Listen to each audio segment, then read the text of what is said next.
राजेंद्र सिंह जी, सभा के अध्यक्ष, उपाध्यक्ष, समुपस्थित सज्जनों, नौजवान साथियों, मातृशक्ति, आप सभी के भीतर बैठा परमात्मा इसके पावन चरणों में प्रणाम करता हूँ। मेरा प्रणाम स्वीकार करें।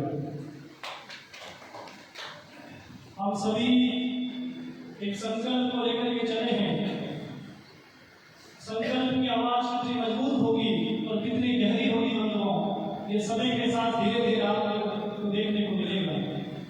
चर्चाएं बहुत सारी हुई। जन स्वाभिमान मंच बनाने का उद्देश्य यही था कि प्रत्येक मानव जाति का सम्मान होना चाहिए। प्रत्येक मानव जाति का एक दूसरे के प्रति जो अपनाई का भाव था वो कहीं न कहीं टूटता नजर आ रहा है। उसको जोड़ने का काम ये जन स्वाभिमान मंच करेगा। साथियों, हम सब लोग मिलकर के आने वाले राजस्थान को नया राजस्थान बनाना चाहते हैं और नया राजस्थान बनने के लिए हम सभी जातियों को मिलकर के संघर्ष करना होगा। याद रखें, कोई शरीर से बलवान है तो अपना हक छीन लेता है और इसका मतलब ये नहीं कि वो सदा बलवान रहेगा। हम सब लोग मिलकर के चौपाल पर बैठेंगे, जाजम पर बैठेंगे और जिस भाई का हक ले लिया गया है, छीन लिया गया है, उसे न्याय दिलवाने का काम करेंगे। साथियों, ये जन स्वाभिमान मंच आपका अपना ही मंच है। यह न्याय की बात होगी, यह सेवा की बात होगी, सुरक्षा की बात होगी। साथियों, जरा विचार करें कि जब जब हम इस धर्म पर कहीं भी अत्याचार का बोलबाला बढ़ा है, तब कोई न कोई महापुरुष कहीं न कहीं रूप में आया है। शास्त्र कहता है, परित्राणाय साधूनां विनाशाय दुष्कृतां धर्म संस्थापनार्थाय संभवामि युगे युगे। जब जब किसी कालखंड में कोई अधर्म किया है, तब कोई न कोई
लोकतंत्र में जो मनहोश नेता हो चुके हैं, जो अहंकार